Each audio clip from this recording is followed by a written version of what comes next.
I hope it is. All right. I think we are live right now. All right. All right, guys. So I literally just want to point out some things I'm seeing across the board here, right? I'm gonna make like my little statement right here, guys. I don't think things are going like big tech wise. I don't think it's gonna be falling much further. I think we are finally pulling back to where like literally the levels we've been watching all the week. All right. Now it's Thursday. We've been calling for this since the weekly update. We're like, okay, all right, weekly candlesticks, very bullish. But guess what? All right, we still were looking for a pullback because you have gone straight up without a pullback for quite some time here. And I mean, we're getting the signals right here. You still had you kept your 4-hour bearish divergence as we ran up. So I mean, big tech along with SPY over here was very likely going to end up selling off as we approach these supply zones. And I was even like, over here on SPY, I was calling for a pullback. Like, I mean, I wasn't calling for the pullback. I was just saying, like, I would be very happy with a pullback if it went something like this. I remember we came up to 450 and I was like, okay, guys, like, if we get this pullback, that's going to be your buying opportunity. You're going to be able to buy the breakout zone, which was right up here at 444 to 443.90 over there. So now I'm going to point this out. All right. So now that we have started this, I'm going to point out the SPY still does have beginning of a rug. Yes, I do agree with, well, I don't say beginning of a rug pull. I say, and by the way, Jigs, we have definitely been calling for a pullback. So I'm just letting you know. All right. I swear I have not gone perma bull or anything. I've been calling for this pullback for quite some time. Do you see these upper Bollinger Bands, yo? We introduced them, I think it was on Monday we did him. It was on this first day right here where you gapped right above it. So yeah, last Thursday is where we started talking about the upper Bollinger Band. And you stayed up here for like three trading sessions. You opened and closed above it. That is something that if you look back on the charts, you just like, I couldn't find it. Yeah, I could find where you kept like closing above it, but opening and closing above it for, 3 trading sessions in a row, that was something that I just wasn't even you know but I don't think anybody should have been going long up there anyway. All right, QQ and SPY, like everyone everyone can do what they want with their own money, but I think it's very much so. This was right around the corner. I've been calling for this, and like now we're 100%, there's no denying it. That's why I recorded the video earlier. I saw what happened on SPY. I really wish I caught this earlier over here on QQ. I was blinded by Amazon, guys. I was watching Amazon so close that I was not seeing this. You had your structure over here break so early on QQ yesterday, and this would have been a clear as day, like, hey, all right. Well, it wasn't yesterday, but, well, no, it was yesterday. And then today was kind of the nail in the coffin. You're like, oh, crap, look at this gap down. But what we could have been watching is literally right here. So just like I pointed out in the video earlier, we had this area on SPY, and we gapped down under it today. And then if you look on the 15-minute time frame, you tried coming up to, back test it, and you ended up failing that. But over here on QQ, I really wish I saw this sooner. I really do. All right. You came up and back tested it perfectly. That would have been the perfect short entry. So, I mean, SPY did end up giving like a rather perfect short entry for the move down here and then maybe down there. But, you never know. And that's why I'm doing this right now. That's why I'm live streaming, because you come over here to the 4-hour time frame, guys. We're going to put on these extended hours, and the RSI, guys, people can roast the RSI all they want, but like in reality, you can very easily just, for the past few months, you've been able to just buy when the RSI was down near where it is, and then just sell when you had these bearish divergences every single time. Not every time, but you got this going on right here. Oh, you were able to buy down here. What kind of move is this? That is a $23 move right there. What kind of move is this? You were buying at the very bottom right here if you're just marking out that line, which we've had that line not there for a while, but I put it back on the chart. But we started watching after this happened right here. And then look at this. You got your bearish divergence going on right here. Boom. All right. That's another $25 right there. All right. Next spot was right over here where your RSI got down here. And then you had the bearish divergence pop up right here. It started forming. And that is another about $25 move. And you got your bounce up right here. I'm not going to say you didn't get your exit there, but you did come down. And I mean, you didn't dip down too much lower than if you were buying down over here when it hit that line.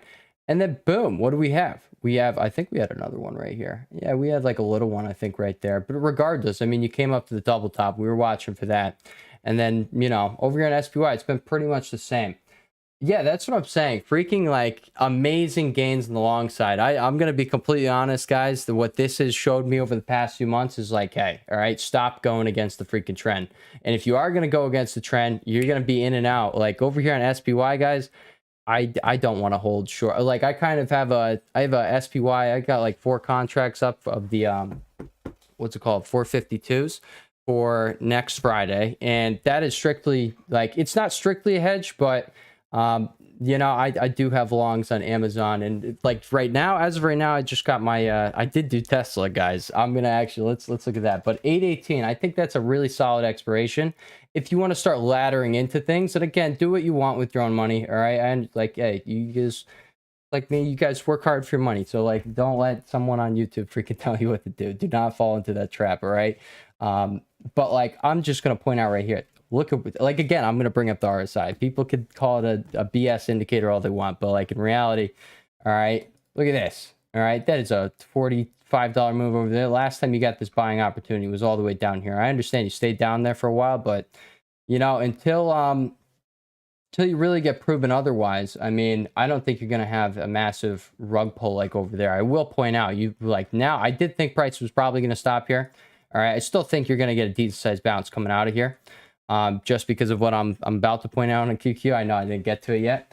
I do got to go to work soon, but you know, you broke down under here. So like on even the longer time frame, on the daily time frame, you are now in a downtrend on Tesla, and that can change. Tesla's quite a monster, all right, but you know, I'm not going to say it's safe long in this thing. I mean, but if you want to play a quick bounce, I think you are probably going to get a bounce out of here just because of that. But coming over here to QQ and NQ, that's all I really want to point out.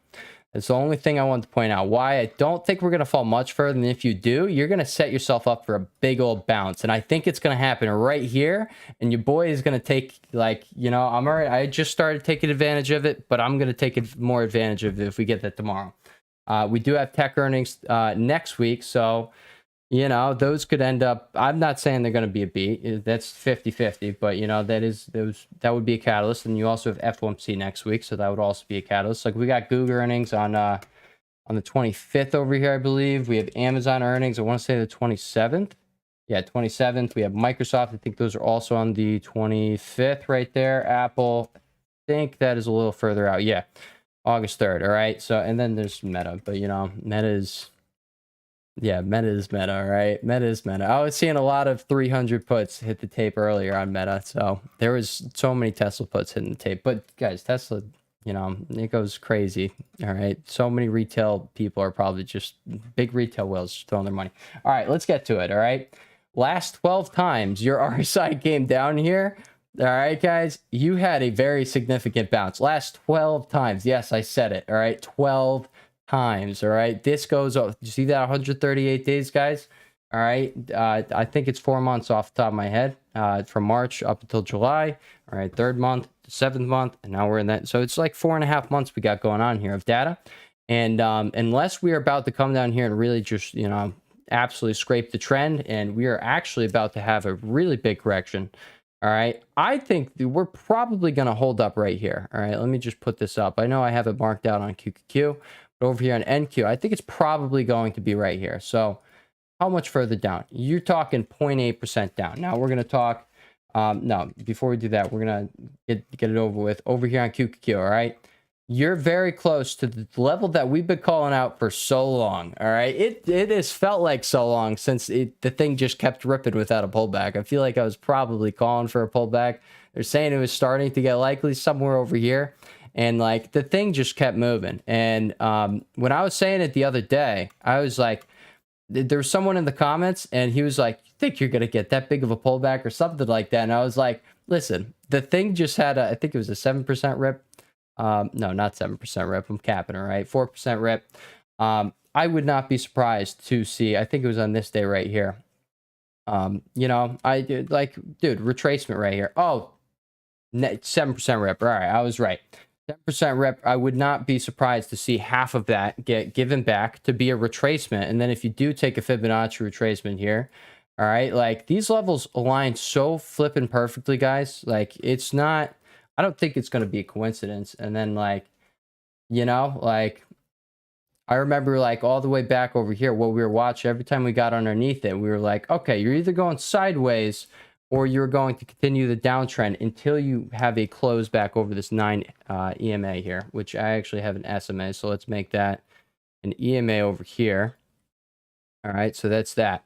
So, I mean, that is a ways away, but if we just, I think we're probably going to consolidate down here, which is why I think longer expirations are the way to go, because I'm not saying you're going to just stop here. I think you're probably going to have some consolidation down here. You probably have a push off of a catalyst or something next week.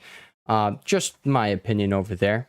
All right, I did see VIX red with SPY red earlier. I'm glad that turned around. Because that would have given us a signal. And honestly, guys, VIX has not been really doing too much for us. But yeah, let's look at all these other ones, all right? So Apple, like, we're just going to look down here at the RSI. Apple got a ways to go. Google, back testing the falling wedge. I think this is a sexy setup. I don't know if it's going to last too long because, again, you get their earnings next Tuesday. But, like, this thing was $8 higher 2 days ago, right? 3 days ago. You come over here to Microsoft. This thing, you could end up bouncing here. Maybe you form a head and shoulders formation right here, right? Boom, boom, boom. All right. I have been seeing a lot of Microsoft calls, but it's probably because of what happened over there.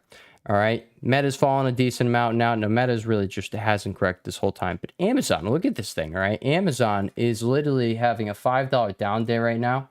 And yeah, I think you could get a dead cat bounce to bring these RSIs up, and then you do end up coming down a little lower. Ultimately, I like, for the safest possible long, if you like really want to see this thing, all right, like I would like this 368, 63 level get filled. I understand that's like pretty far away there, but like over here, breakout, you probably could get a dead cat bounce. Maybe you come back up. Maybe you come back down, and like, yeah, like that's a ways away. But I'm just saying, guys, I think this thing is probably going to start either consolidating or, you're going to get that little bounce incoming pretty soon. But especially over here on Amazon, like not only did like that, guys, that bullish flow, I have not seen that since I started. Now I'm not, I'm not super experienced with unusual whales. I've been using it for like 2 to 2.5 weeks now. And, I'm just saying that is the biggest besides Tesla, because Tesla is just, I'm serious, retail whales just like the gamble over there. And as I saw in earnings, all of them lost their money. So that was the thing. So many massive orders for Tesla calls coming in. And I'm like, holy shit, this thing's about to gap up massively. Nope. Just millions of dollars in premiums just wiped away. So definitely a lot of retail over there betting big on that. But over here on Amazon, guys, like I'm serious, like so freaking much. Like someone is betting over $1 million on Amazon, 8.4, 140. So I do think that's probably, I was telling the Discord that I don't think it's just going to like skyrocket like Microsoft did since it's a further out expiration. I think it's probably going to steadily climb up there. As we saw, it just got absolutely hammered today. So I'm just going to point out this daily time frame. Daily chart does look pretty ugly at this current point in time. So if you do attempt this thing, you are buying a falling knife. But let's just look at the last time you did end up having a $5 down day. It was right here. And you ended up the day right there. And then the next day you were up $5. And then the next 4 trading session, you were up $7. So, it could be something like this. But Amazon never got that massive rip. It just didn't do what it did over here. So, I mean, I'm just going to say, I don't think this is going to stick. I really don't. And again, with these 4-hour RSIs, like you're all the way down here and like for quite some time now. All right, this going back to the beginning of March, just like we looked at over in NQ. All right, you got 1, you got 2, you have 3, 4, 5, 6, 7, 8. Now this would be the 9th, but 8 times over that 4.5 month period that you end up getting your bounce right where you are right now. Now I do say ES and SPY have, which was weirding me out earlier. So either like big tech is going to prevent SPY from really having to use Bookmap. I feel like you would be unstoppable. I have tried Bookmap and I could not. I'm gonna be straight up. It's kind of embarrassing, but I could not make sense of that. I've seen like videos and I just no. I don't know, but I do agree. That it would be a valuable tool, just seeing where people have their orders and stuff like that. Maybe I'll give it another shot. I think it was only like $50 a month. So, Not bad, but I did try for like, I think it was like 2 months or so, and I just realized like, no, actually, I don't find this too useful. Find that it messes up because like sometimes I see price get down there and then boom, order disappears, and it would be the bright orange, yellow. You know what I'm talking about if you use it. It would be that zone, then boom, disappears or whatever. But maybe yeah, I'll consider it. I think they had a free trial last time, so hopefully like I could do that. Maybe just sign up with a different account and then yeah, dude, like that's literally like literally the same thing with this unusual whales thing. Like it is just, like when you're a noob, you're not gonna make sense of it. I just have these sets of filters that I just keep on, and now I only see the big stuff on the tickers that I want. But yeah, yeah, that's what I'm saying. Like I remember on level 2 data over on Webull, I used to watch that when I was like a pretty big noob. This was last year before that. Keep in mind, guys, I'm not like, I don't have 5 to 10 years of experience in the market. I think this is like, I'm going on 2.5 years. We'll say 2.5 to 3 at this point. And that's like, most of that time was spent as a complete noob. I was not trying to learn about the market. I just knew I really liked the market, but it was just 100%. I did not try and improve the market. Most of it, up until I'd say, honestly, the last 6 to 12 months, I've not really taken the market seriously. But, like when I first launched this YouTube channel, it was literally just like a blog. It was literally something that I was like, oh yeah, if I get viewers, I get viewers. Now it's like, nah, honestly, it's pretty cool. Pretty cool. Over here at SPY, guys, you already lost the low of day over here. Let's just take off extended hours. You already lost your low of day. If you come back up here and back test this and you get more rejection, just like you got over here. So I'm pretty sure this is the spot we mentioned in the beginning of the video. And it did end up working out pretty perfectly there. I don't know how much continuation you get. If you do end up coming back here, you actually can form something like this. I'm seeing it right now. And I don't know if I hope that happens or not, because like, my spy puts wouldn't do well at all. And I was hoping I would be able to cut them down here for like big gains, but they were just up 50%. I just didn't take any profits. I'm going to be honest, because I'm treating it like a hedge. I'm not going to say I'm not like decently long on 818 expirations right now. I am. But you got that going on right there. So if you do end up getting a move up there, you get rejection at first, you come back, you flip that level that you got rejected there, and you can actually see on the 15-minute time frame, look, price came back up, rejected again. So if you get rejection here, come back to flip that as support instead of resistance like you did right here, come back up to it, solid chance you do get this formation we are looking at right there playing out. Told you sound like David Spade. I don't know who David Spade is, but now I'm gonna look him up on my way to work, or just while I'm at work. But yeah, all right. So I do have to get going now, but I just want to point out what I was seeing and point out that big tech, guys, it is extremely oversold here, and I do think you either get a dead cat bounce or you get a. I'm not good. I don't even want to say full on recovery, because I really do want to see down here get hit. Because then I would say it's likely going to be that dead cat bounce. Maybe individual tickers run more than others. Like, you got Google over here, super oversold. You got Amazon over here. I would say pretty oversold. I know I have real-time hours now, so everything looks different. But what I didn't like on Amazon was you ended up having a 1 hour close underneath this level right here. So I figured, oh, you're going to get a decent amount more downside. You did get a decent amount, but, hey, no problem, man. I do enjoy this, all right? I enjoy making the YouTube videos. I enjoy the Webull. Like, some people are like, oh, this guy has no idea what he's talking about in the Webull comments. And I'm like, dude, like, just follow along with some of them. And you'll see, like, the vast majority of go, like, extremely close to, how we're... I don't do the likely scenarios anymore unless I really see something like today in the video on SPY. I'm like, okay, you're probably going to make our way finally down to 450 again. But I'm still gonna say, like, that's not a big pullback, guys. You want to see this thing down here. So either SPY's gonna have to play catch up down there, or QQ's gonna, like, just save the day and make it so SPY never makes it to where we were looking. I personally wanted to, go long down there, but yeah, that's what I'm saying, dude. 15K on Webull. I'm not gonna say like it's a super big accomplishment, because I can't do anything on Webull. I've like tried funneling people over to Twitter and YouTube, so I can actually talk about things. And like, but Webull, I remember at first they were just deleting. It was one day they just deleted all of the posts that I had advertised anything else in them, or it was like, hey guys, check out my YouTube channel. if I had said that in that, they just deleted it. And I was like, oh crap. That's the day I found out, like, oh, Weeble, like, I'm not gonna be there forever just because of that. I physically just can't, because like, I probably will just keep growing it. I don't mind those updates. I'm serious. It just strengthens my my craft here. And like, my whole goal, guys, is like guys, I work at a restaurant. I don't make the most money. So like, you know, my whole goal here is just to keep, I don't care about the money portion. The money will come along, and I just care about my craft. Like, I literally just care about the skill set growing to the point where, in, you know, by the time I'm 25, like I'm 23 right now, by the time I'm 25, like, hey, this is just what you like. It is what I do at this point, but it's just, you know, I see people that are just older, just like, you know, sometimes struggling with money and stuff like that, and I just have no desire to do that. And like, if I got to do this, I'm not gonna say now, but like, you know, I remember, you know, there've been times where I financially struggle and stuff, and I'm like, I don't want to go through this crap. I like really don't. So plus, I mean, I really do enjoy the markets. I do. I don't want to call it an addiction, but I will say I am very, you know, I enjoy the markets. That's what I'll say. All right, guys, I'll catch you. I do have to head to work. Thank you guys for tuning in. I just wanted to come on here, and, you know, maybe some people are panic selling and stuff like that. And if you got time on your stuff, if you got a bunch of shares, I think this is the time.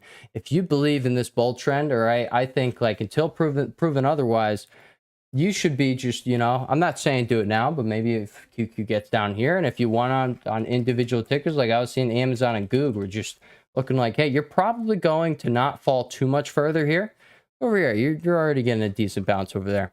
IWM still is the strongest to me, and if you wanted to go long on this one, I think this thing is the best one out there right now. Best indice out there to be longing is IWM. Why? It has literally just proven its strength nonstop. And you see where this weekly RSI is. It's not overbought like QQ and SPY. QQ actually does have a bearish divergence going on there on the weekly RSI now, just like it did over here, except bigger. So, you know, we could be getting that deeper pullback. I have no idea. But yeah, it was great talking to you guys. I will catch you. Peace, Joe Pig.